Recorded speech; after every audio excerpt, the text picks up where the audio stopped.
On her 60th birthday, her daughter sent a text telling her to get lost forever, and her son-in-law liked the message. So this self-made billionaire mother didn't just get heartbroken, she erased their entire world overnight. Before continuing, write where you are from or what time it is. The text message that ended my world arrived at 7:12 p.m. It landed with a soft and different chime, a sound I'd never forget. It said, "We need space from you. Please don't reach out anymore at all." My daughter's husband even added a little blue thumbs up emoji to the message. I saw it, and I blocked them both. Then I dismantled the billion-dollar life I had built for them, piece by painstaking piece. The next morning, my phone showed 99 plus missed calls. This is the story of how I reclaimed my life. The silence was the first thing you'd notice in my house. It had a physical weight, a presence that settled over the minimalist furniture and polished concrete floors, drinking the light that poured through the floor-to-ceiling glass walls. My home, a place I had meticulously designed on the shores of Lake Serenity to be a sanctuary, had become an echo chamber for my own solitude. Today, of all days, the silence was a deafening roar. It was my 60th birthday. I sat in the main living area, a cup of oolong tea growing cold in my hands, and watched the water. The surface of the lake was a sheet of hammered silver under the cool November sky. 60. The number felt both monumental and utterly irrelevant. In my mind, I was still 30, a biochemist fueled by lukewarm coffee and sheer audacity, sketching out molecular structures on a napkin. Dr. Alara Vance, the woman who founded Phoenix Labs, who revolutionized dermatological science with patented cellular repair agents. That woman felt like a character I once played. The woman sitting here now, the retired titan of industry, felt like a ghost haunting her own success. My gaze drifted to the mantelpiece. Among the gleaming awards, a single framed photograph stood out. My daughter, Serena. The picture was from her college graduation, her smile wide and genuine, her eyes full of a light I hadn't seen in years. She was my greatest achievement, my most complex and confounding variable. I had built an empire, but the only thing I had ever truly wanted was to build a happy life for her. I'd succeeded beyond my wildest imaginings. Serena was educated at the best schools and launched into an adult life cushioned by a fortune so vast, it was practically an abstraction. I had given her a world without sharp edges. Now, as the silence pressed in on me, I wondered if I'd simply created a world without any feeling at all. I checked my phone. 11:30 a.m. The screen was dark. No calls, no texts. Not from her. I'd spoken to her a week ago. A brief, pleasant call about the weather and a charity gala she and her husband Leo had attended. I had reminded her then, gently, "The big 60 is next week. Don't feel you have to do anything big, sweetheart. Just a call would be lovely." "Of course, Mom," she had chirped, her voice as smooth and frictionless as ever.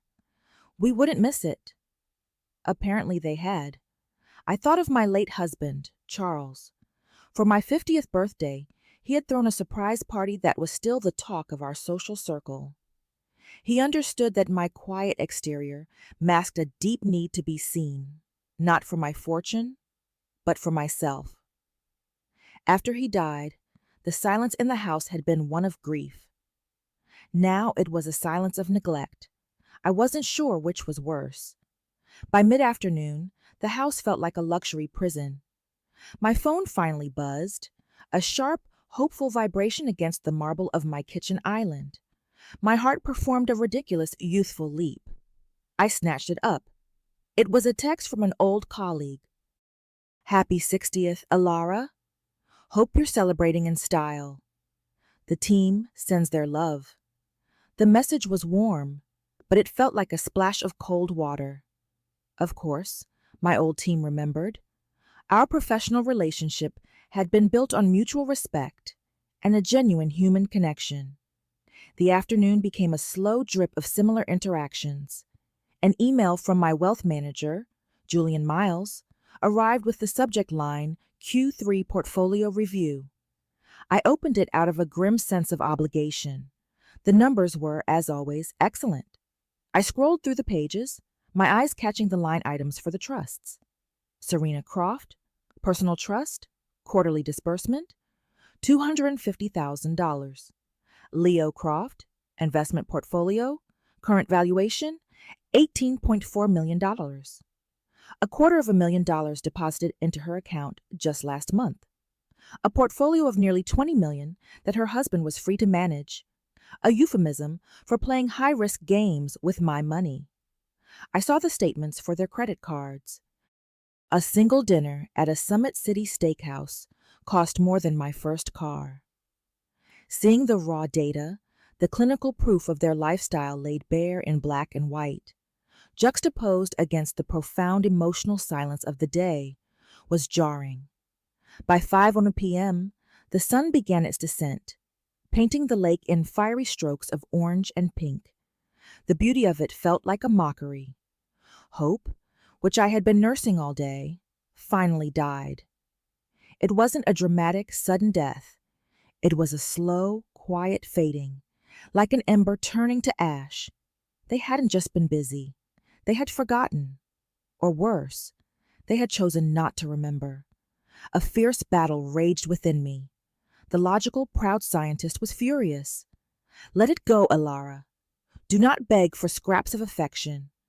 But another part, the soft, wounded mother, was crying out. Just reach out. Give her a chance to make it right. The mother won.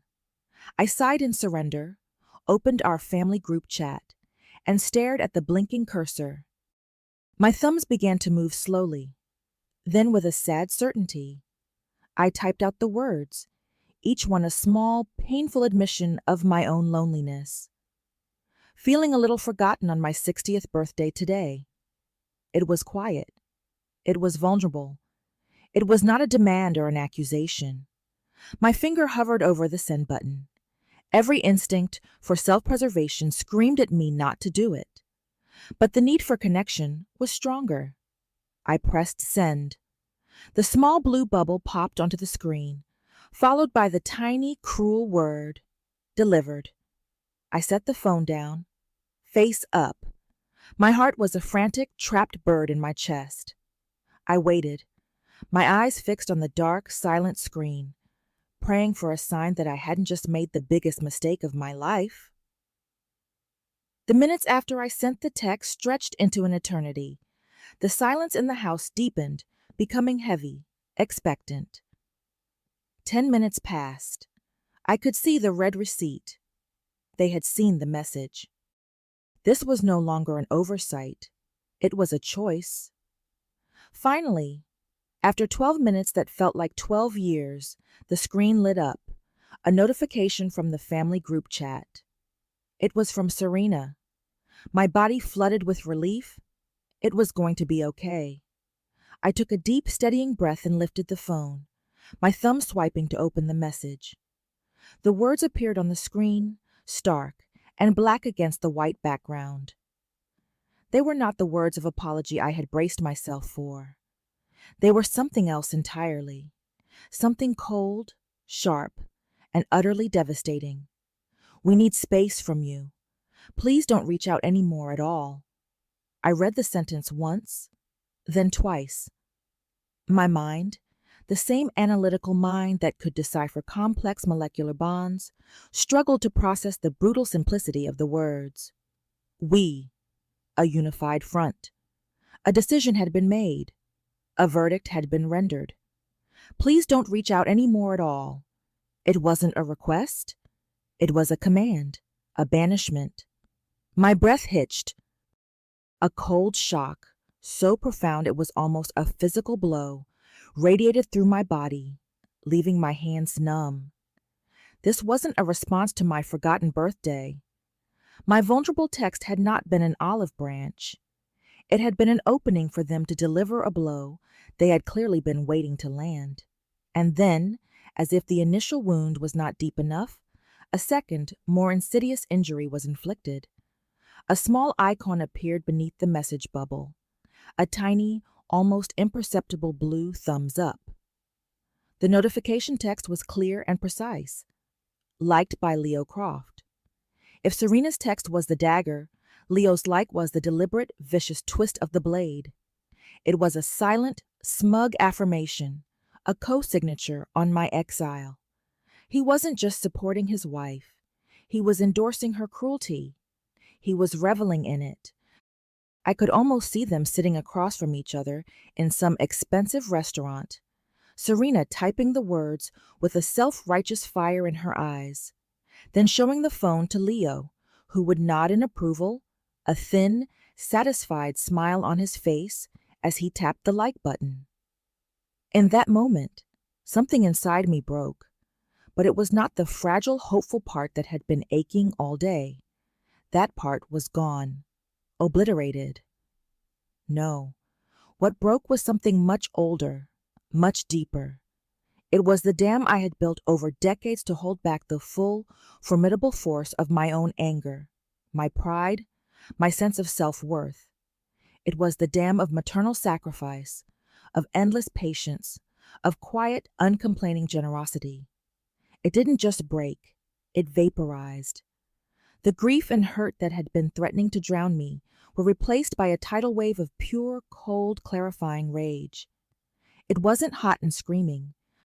It was the detached, analytical fury of a scientist watching a carefully controlled experiment go catastrophically, unforgivably wrong.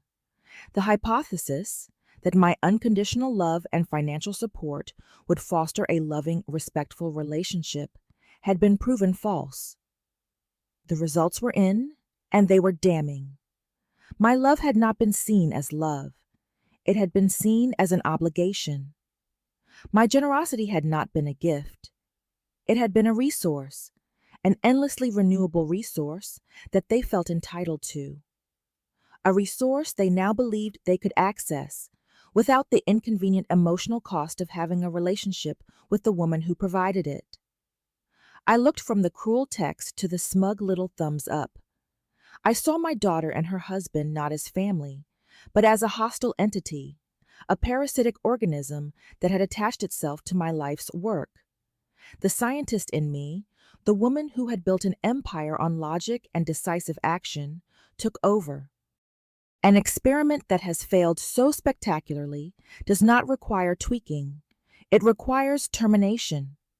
You do not reason with a toxic variable. You do not plead with it. You isolate it, you neutralize it, and you remove it from the equation. My hands, which had been trembling with shock, were now perfectly steady. My mind, which had been clouded with emotional turmoil, was now sharp and clear as glass. I knew with an absolute and terrifying certainty exactly what I had to do. I stood up, my movements precise and economical, and walked into my home office. This was my true sanctuary, a room of glass and steel overlooking the placid, dark waters of the lake. I sat down in the ergonomic leather chair behind my large glass desk. My objective was simple: to isolate and neutralize the contaminant. This required severing two things: the financial nutrient source and the lines of communication. The actions had to be swift, comprehensive, and absolute. No half measures, no room for negotiation. I had built their world, and now I was going to unbuild it. My anger did not feel destructive. It felt creative. I was not tearing something down out of spite. I was clearing the ground for something new. I was conducting a controlled burn to allow for the possibility of healthy new growth, a future where my daughter might learn the meaning of consequence. My response would not be a message. It would be an action, a series of actions so total, so decisive, that they would constitute a new law of nature in their universe, the law of cause and effect. I swiveled in my chair to face the integrated communications panel on my desk. My finger hovered over the speed dial button for my personal wealth manager, Julian Miles. He was a brilliant, discreet man who understood numbers, but more importantly, he understood me. He had quietly questioned the size of the trusts I'd established years ago. "Are you sure you want to make it quite so effortless for them, Alara?" he had asked gently. I had dismissed his concerns. Julian, I thought with a grim sense of irony, was about to have a very interesting evening. My finger pressed the button for his private line. It was nearly 8 p.m., well after business hours, but I knew he would answer. He picked up on the second ring. "Alara," he said, a note of pleasant surprise in his tone. "To what do I owe the pleasure?" "Julian," I began, my voice a blade of polished steel, "there are no pleasantries tonight. I need you to listen very carefully. I'm about to give you a series of instructions, and they are to be executed immediately, not tomorrow morning. Tonight. Is your system accessible from home?" The shift in my tone was not lost on him. The warmth in his voice was replaced by a focused, professional alertness. "Yes, of course," he said. "I'm logging in as we speak. What do you need, Alara?" My first command hung in the air, ready to be unleashed. The experiment was about to begin. The time for observation was over. It was time to change the variables. The soft, rapid clicking of Julian's keyboard was the only sound on the line as he waited for my instructions. I took a steadying breath, the cool, sterile air of my office filling my lungs. The emotional, wounded mother was gone. In her place was the CEO, the scientist, the architect of what was to come. "First," I said, my voice devoid of any emotion, "the Morgancroft Personal Trust. I want the next quarterly disbursement of $250,000 and all subsequent disbursements canceled indefinitely."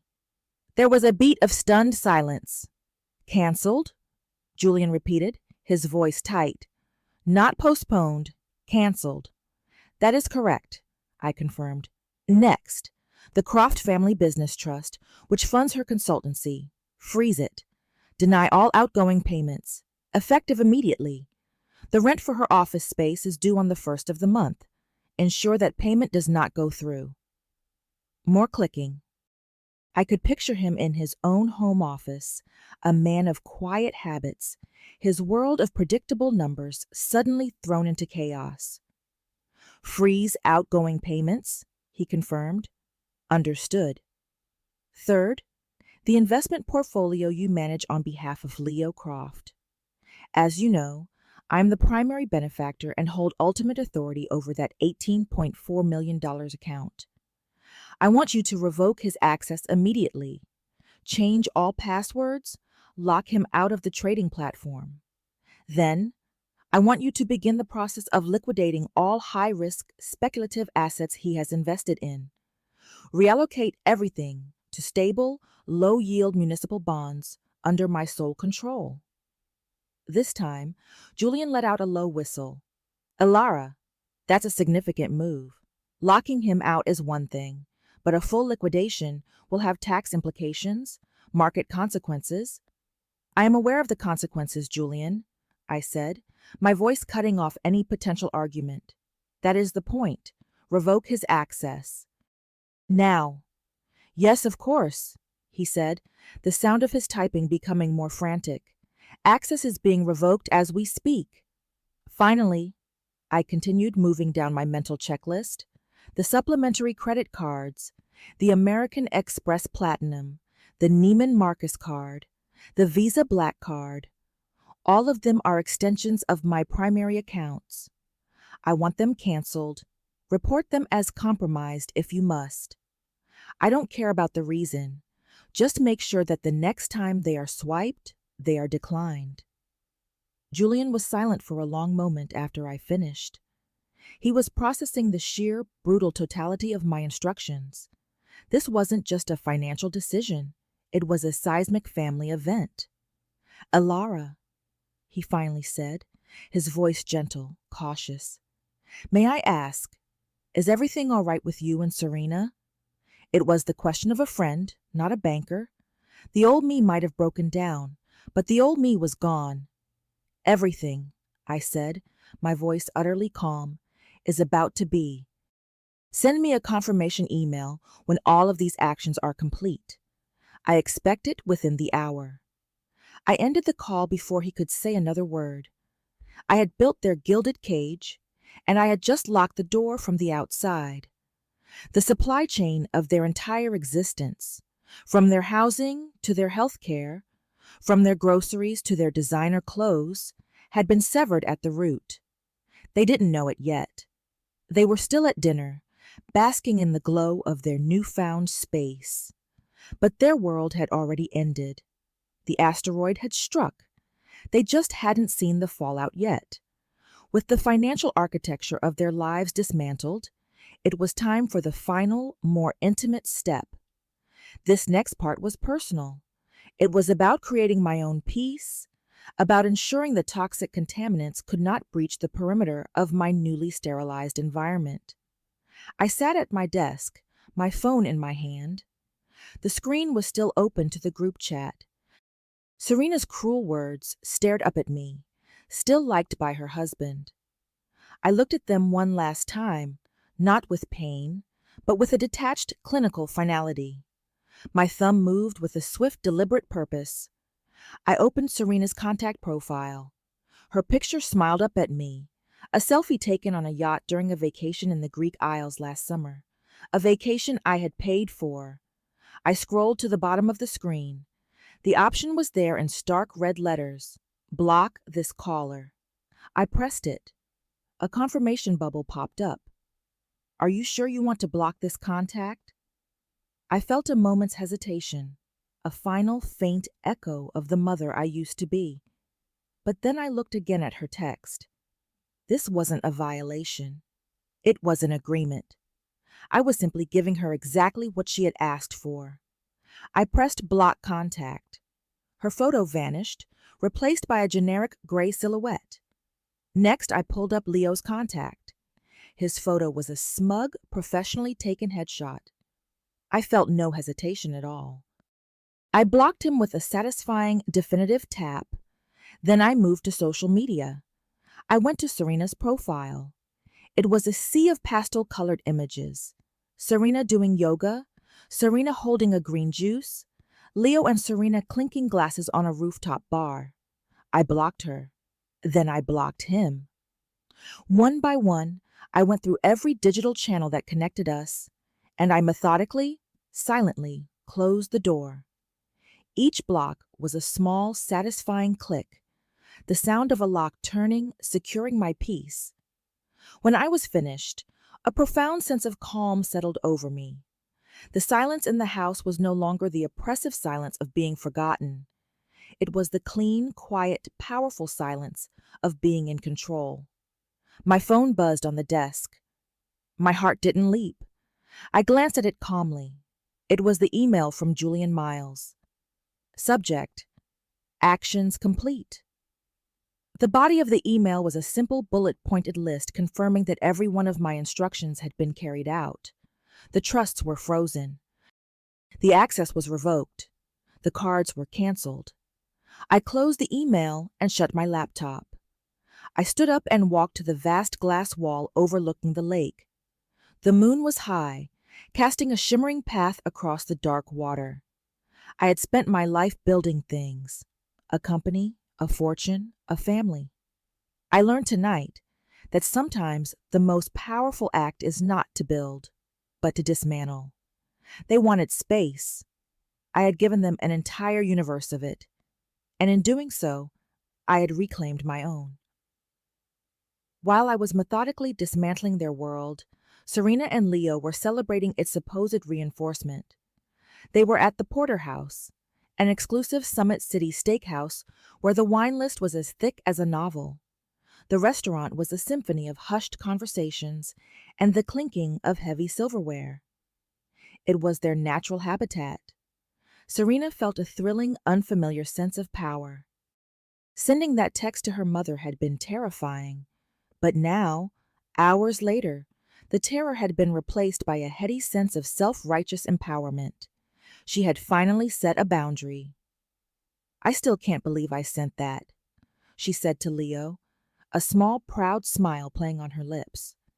She took a delicate sip of her outrageously expensive Cabernet.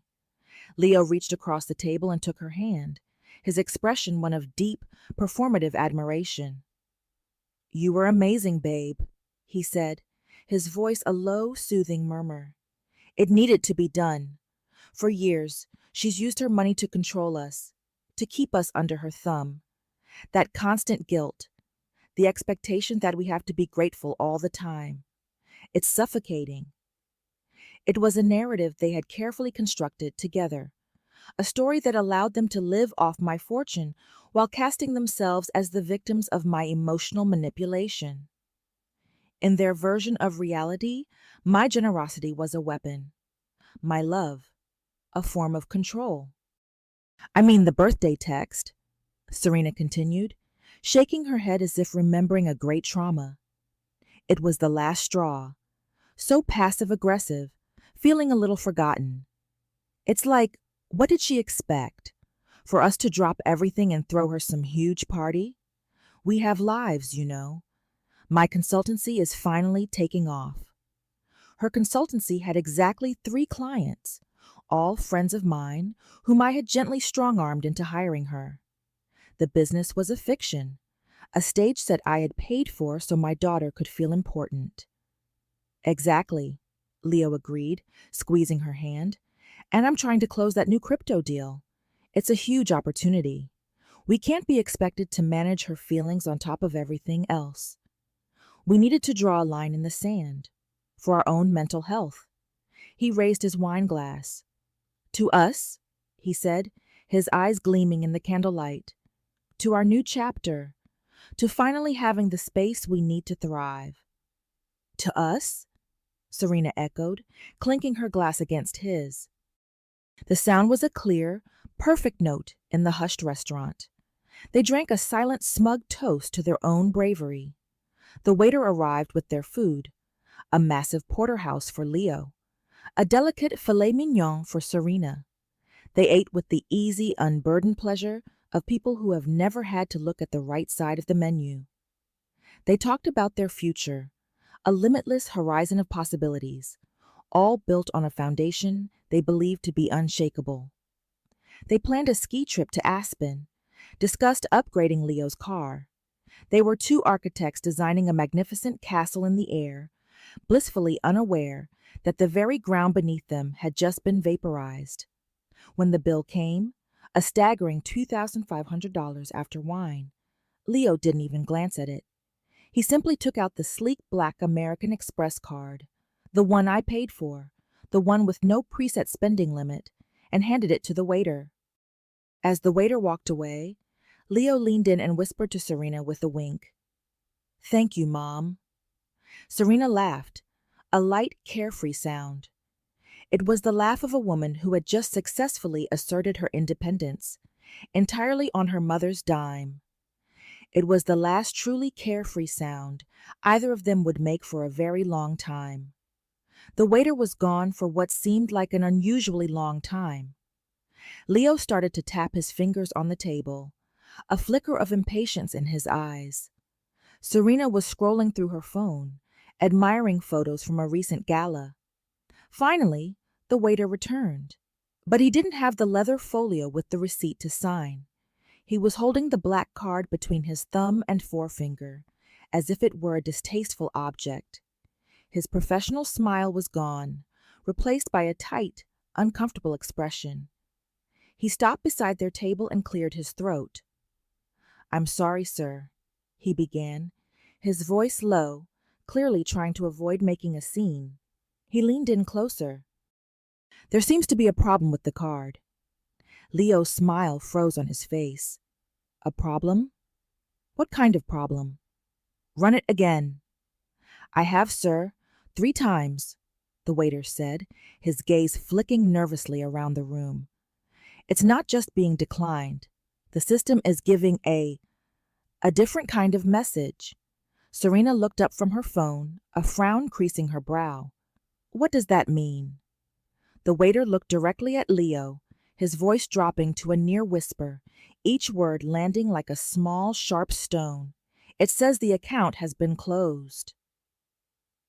The new chapter began the very next morning, and it was not at all what Serena had envisioned. The day started, as it always did, with an 8 a.m. hot Pilates class. Serena emerged an hour later, glowing with a virtuous sweat, feeling centered and powerful after the awkwardness of the previous night. Leo had paid for dinner with another card, grumbling about bank errors, but the incident had left a strange, unsettled feeling in its wake. She walked with a friend to a chic organic cafe next door, a place where a single smoothie cost $25. When it was time to pay, Serena breezily tapped her supplementary Amex card on the reader. The machine beeped, a harsh, unfriendly sound. A small red light flashed, declined. Serena frowned. "That's weird," she said, trying to keep her voice light. "The reader must be acting up." The barista, a young woman with a nose ring and an air of profound boredom, ran it again. Same result. "Sorry," she said, not sounding sorry at all.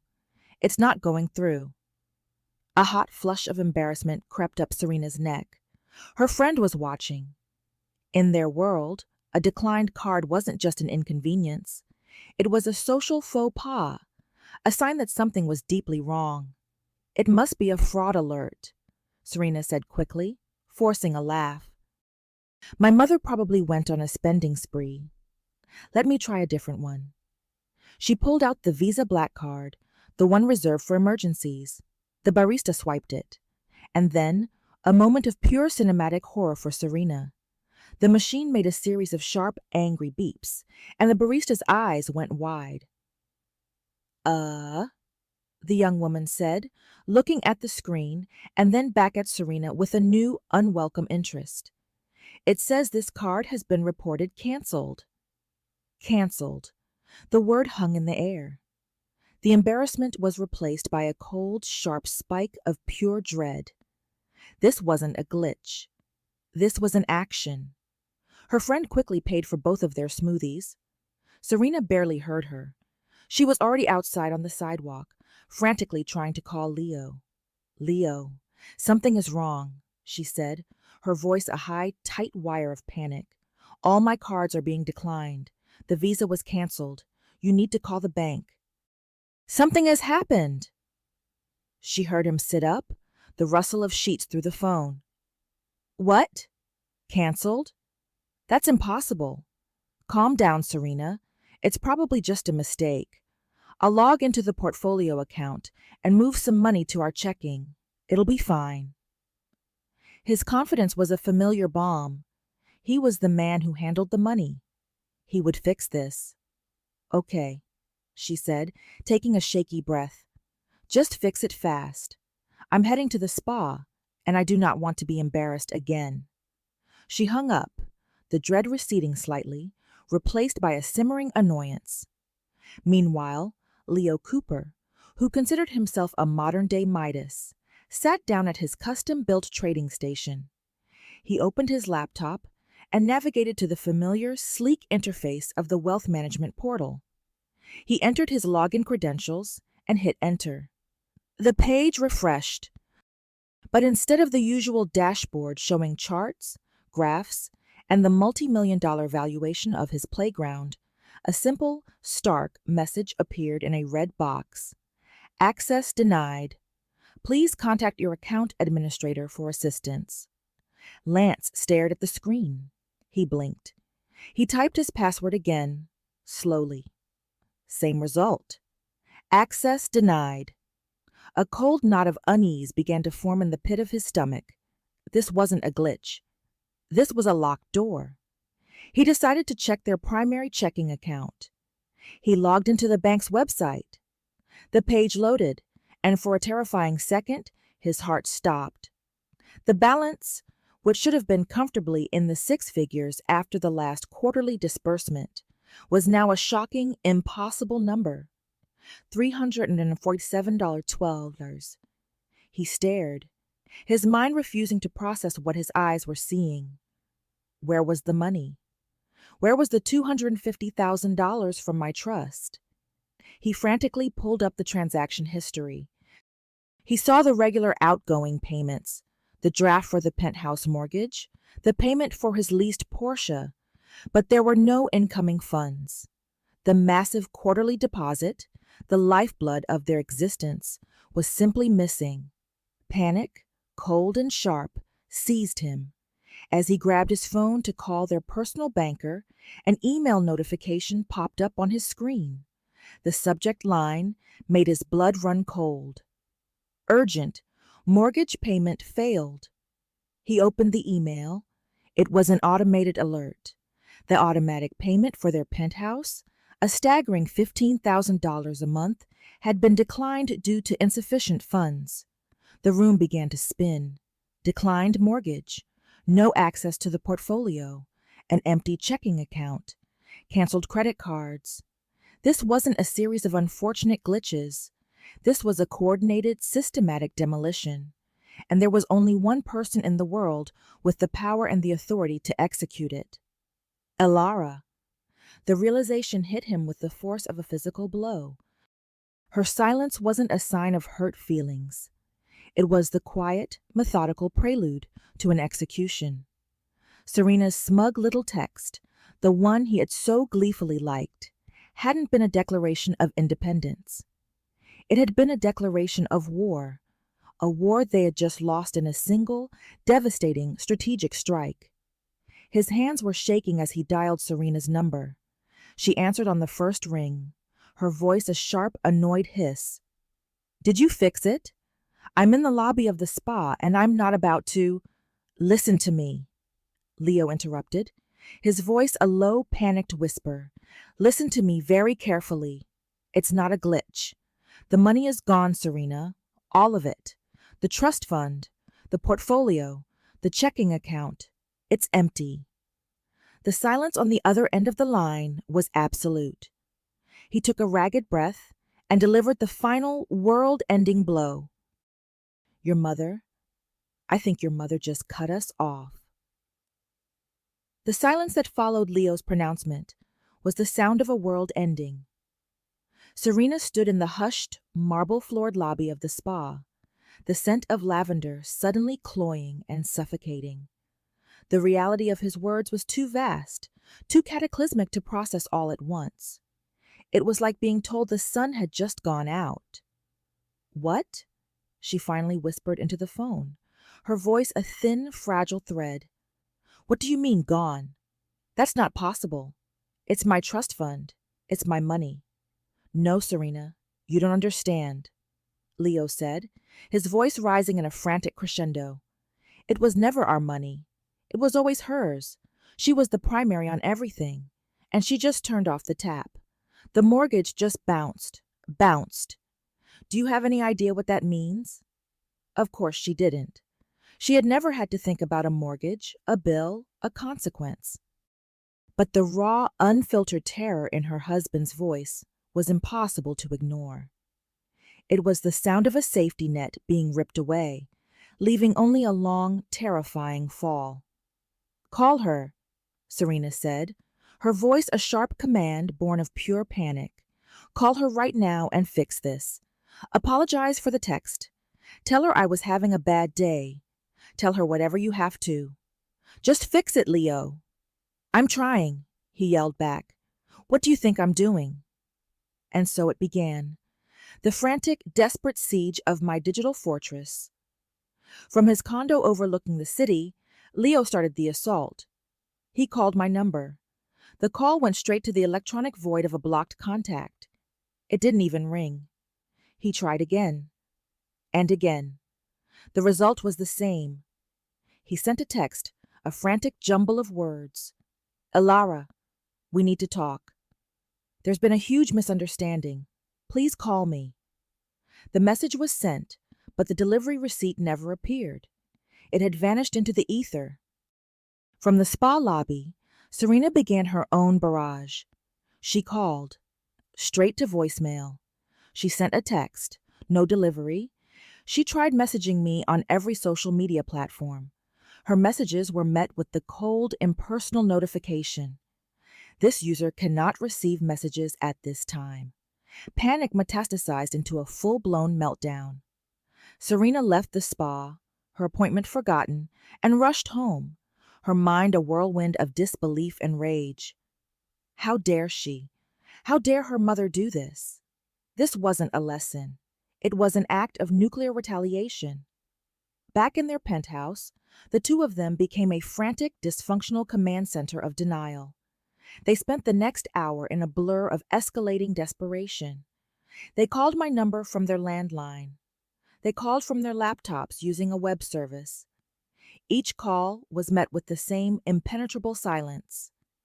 They started calling anyone they thought might be able to reach me.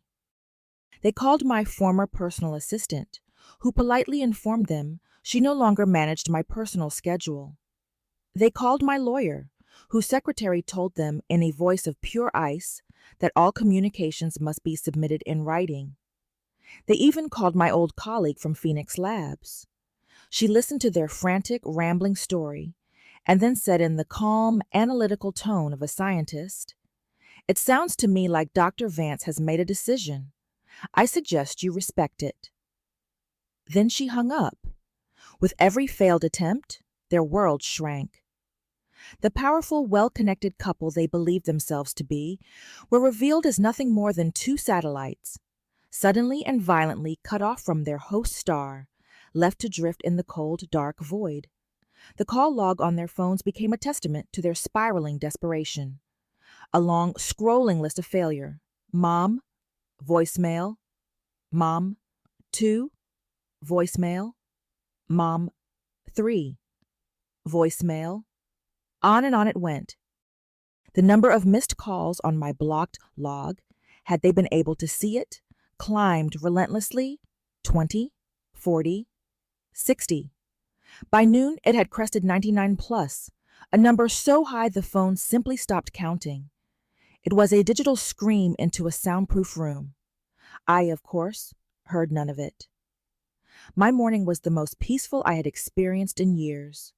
I had turned my phone to Do Not Disturb. I did some gardening. I read a book by the lake.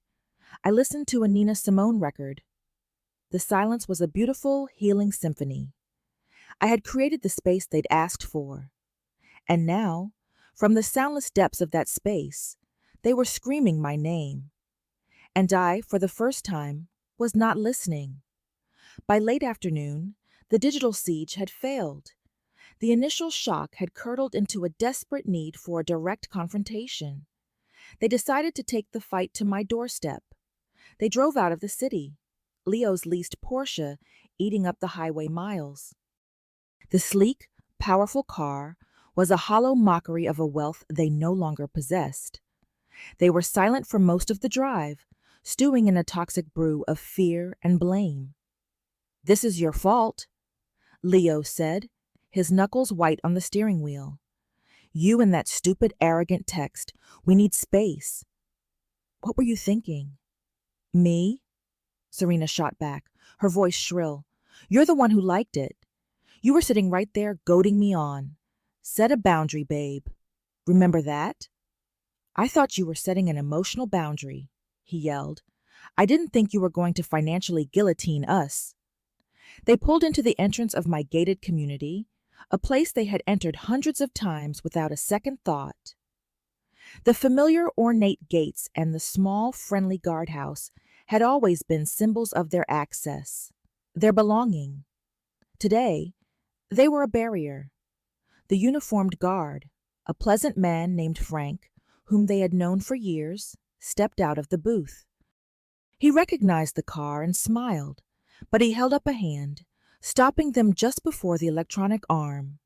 He was holding a clipboard. The guard, Frank, approached the driver's side window, his familiar, friendly face now a mask of professional neutrality. The clipboard in his hand looked like a weapon. "Afternoon, Mr. and Mrs. Croft," Frank said, his voice polite but firm. "Just need to check the list before I can let you through." Serena leaned across Leo, her patience completely gone. Frank, it's us, Serena and Leo. We're going to my mother's house, Dr. Vance's. Frank didn't move. He consulted the clipboard, running a finger down the list of approved guests. He did it slowly, methodically. He was following orders. I see, he said, his expression unchanging. I'm sorry, but Dr. Vance updated her permanent access list this morning. He looked up from the clipboard, his eyes meeting theirs, empty of all recognition. Your names are no longer on it. The words were delivered with a bland, bureaucratic finality, but they landed with the force of a physical blow.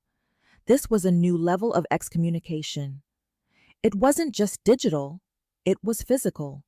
They were literally being locked out. What? Serena sputtered, her voice a mixture of disbelief and outrage. That's ridiculous. There must be a mistake. She's expecting us. Call her. Call her right now. I can't do that, ma'am, Frank said, his voice still maddeningly calm. My instructions are very clear. No one gets through unless they are on this list.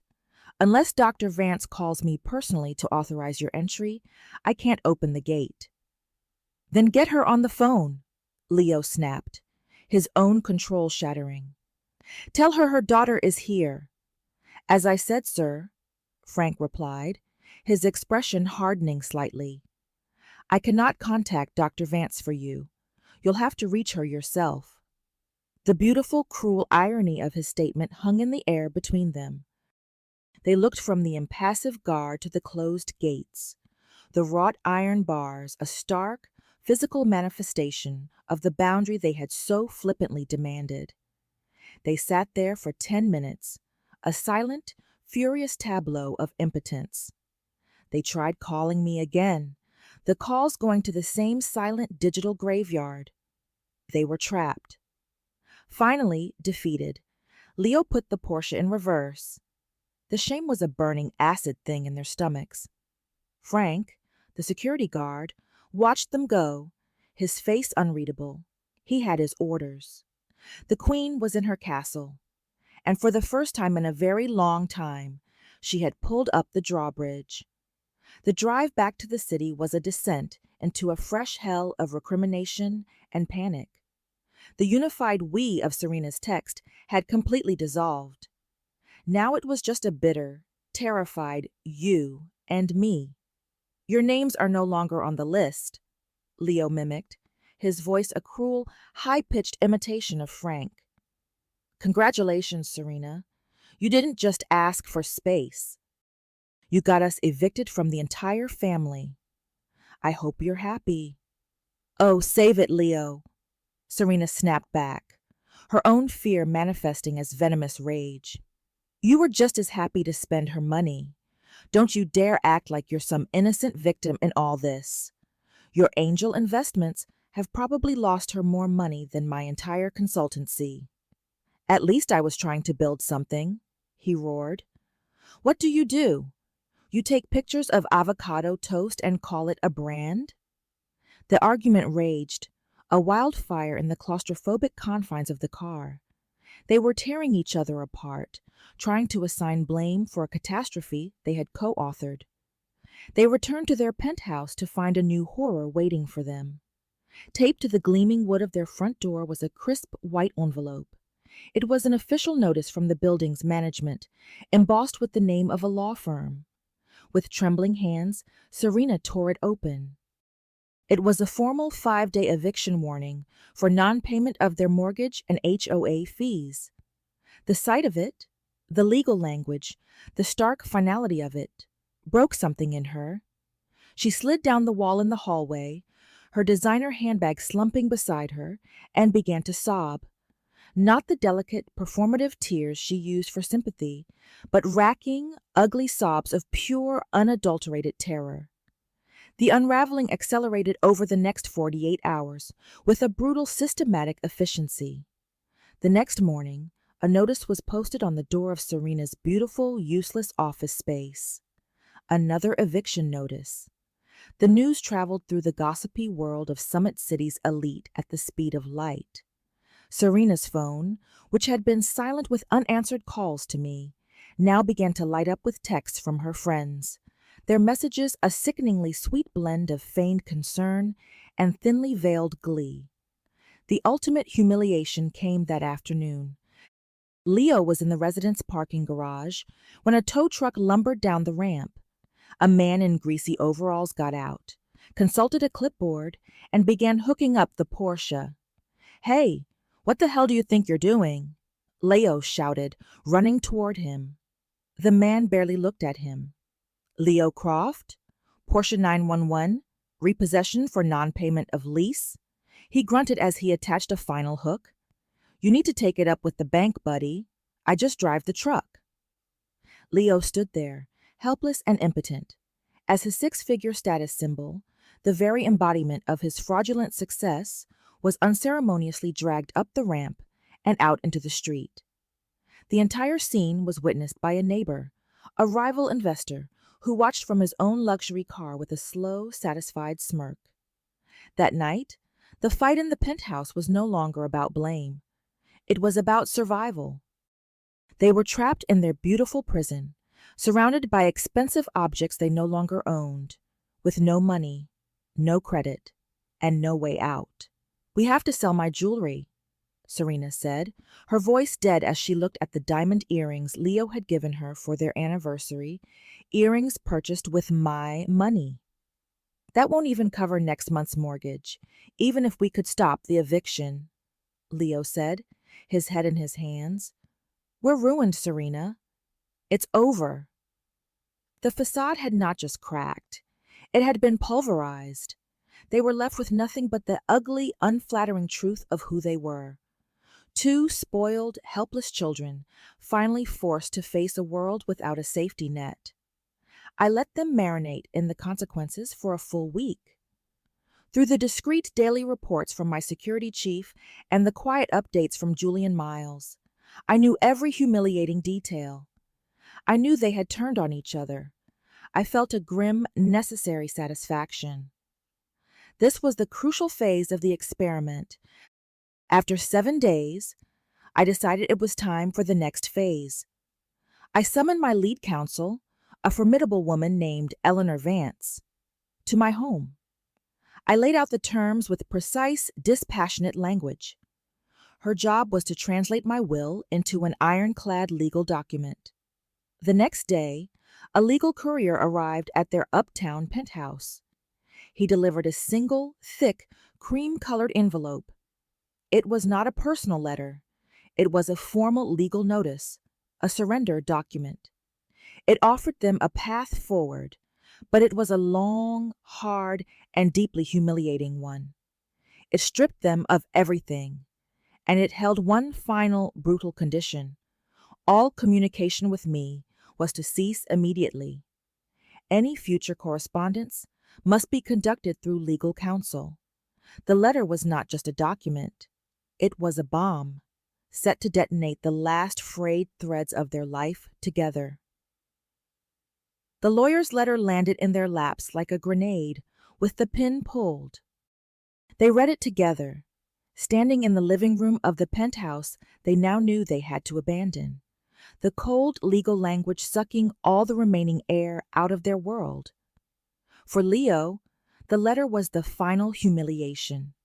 It was a formal declaration of his failure, stripping him of his last pretense of being a provider, an investor, a man of substance. "This is insane," he seethed, pacing the floor, the letter crumpled in his fist. "Therapy? Progress reports?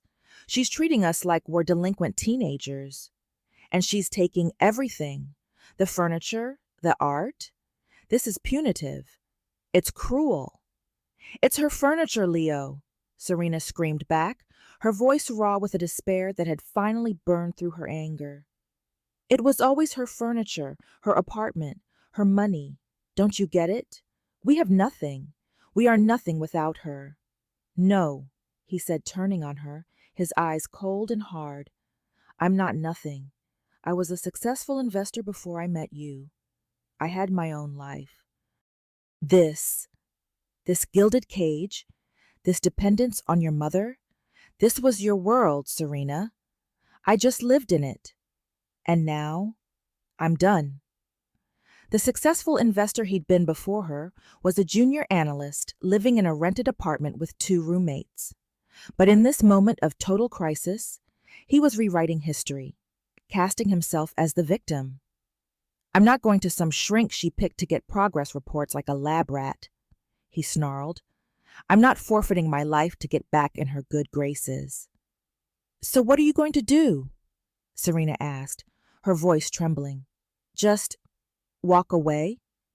I'm going to survive, he said, his jaw tight. I have friends. I have connections she can't touch. I'm getting out from under her thumb and yours. I'm done. He walked into the bedroom and began throwing his clothes into a suitcase. There was no more argument, no more debate. He was a man cutting his losses, abandoning a sinking ship. An hour later, he was gone. He walked out of the penthouse, out of their marriage, out of the life he could no longer afford, without a backward glance. The silence he left behind was more profound, more complete than any silence Serena had ever experienced. For the first time in her 32 years, she was truly, utterly alone. She was alone in a vast, empty apartment that was no longer hers, surrounded by beautiful objects that would soon be taken away. She wandered through the rooms, her hand trailing along the cool marble of a countertop she hadn't paid for, staring at a painting she had never truly seen. The entire artifice of her life had been stripped away, and the person left standing in the ruins was a stranger to her. Who was she without the designer clothes, the exclusive parties, the curated Instagram feed? Who was she without her mother's money? The breakdown, when it came, was not loud or dramatic. It was a quiet internal collapse. She curled up on the vast empty bed where she had felt so powerful just a week ago, and she wept. She wept for her lost life, for her failed marriage. But then the tears began to change. She started to weep for her mother. She remembered being 10, sick with a terrible fever. I had stayed by her bedside for 3 days straight, bathing her forehead with a cool cloth, reading her stories until my voice was hoarse. I hadn't left her side. She remembered her college graduation, the look of pure, unadulterated pride on my face, a pride that had nothing to do with money and everything to do with love. She thought of her cruel, careless text, "We need space from you." The words echoed in her mind, no longer a declaration of strength, but a confession of her own profound, childish weakness. She hadn't wanted space from her mother. She had wanted to escape the quiet, persistent shame of her own dependency. She had wanted to wound the person whose love was a constant, unspoken reminder of her own failure to build a life for herself. Lying there, alone in the wreckage of the life she had chosen, Serena finally began to understand. The problem wasn't my control. The problem was her own lack of it. And for the first time, not in anger, not in defiance, but in a wave of genuine, gut-wrenching remorse, she whispered the words into the empty room that she should have said a week ago. "I'm sorry, Mom. I'm so, so sorry." With the 5-day eviction notice ticking down like a bomb, Serena had to act. There was no one to call, no one to rescue her. She packed 2 suitcases with her clothes and personal effects, as the lawyer's letter had stipulated. She walked out of the penthouse, leaving the door unlocked for my logistics team. She took an Uber, not to a 5-star hotel, but to the small, modest apartment of a college friend she hadn't spoken to in years, a friend who worked as a nurse and lived in the real world. She swallowed her pride and asked if she could sleep on the couch for a few days.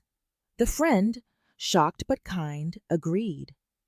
That first night, sleeping on a lumpy sofa in a small apartment that smelled of takeout and disinfectant, was the first night of Serena's real life. She lay awake for hours, staring at the ceiling, the sounds of traffic outside a harsh lullaby. The gilded cage was gone. All that was left was the cold, terrifying, and absolute freedom to start over. She had the lawyer's letter in her purse. She knew the terms.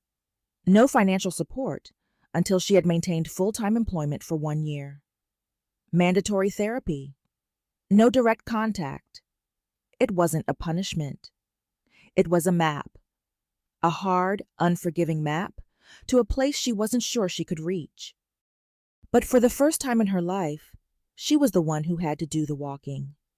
The next morning, she bought a newspaper and started circling help-wanted ads. Weeks turned into a month. I maintained my silence, a disciplined, unwavering quiet. I moved through my peaceful, orderly life. I reconnected with old friends. I took up painting again. I spent long, quiet afternoons reading by the lake. I was rediscovering the woman I was before I became a CEO, before I became a mother. I was rediscovering Alara. I followed the dismantling of their old life through the clipped factual reports from my lawyer. Serena had vacated the penthouse. My logistics team had efficiently liquidated the contents. Leo, I learned, had moved in with a friend and was frantically trying to raise capital for some new, dubious venture. He was gone from our lives, a footnote in a chapter that was now closed.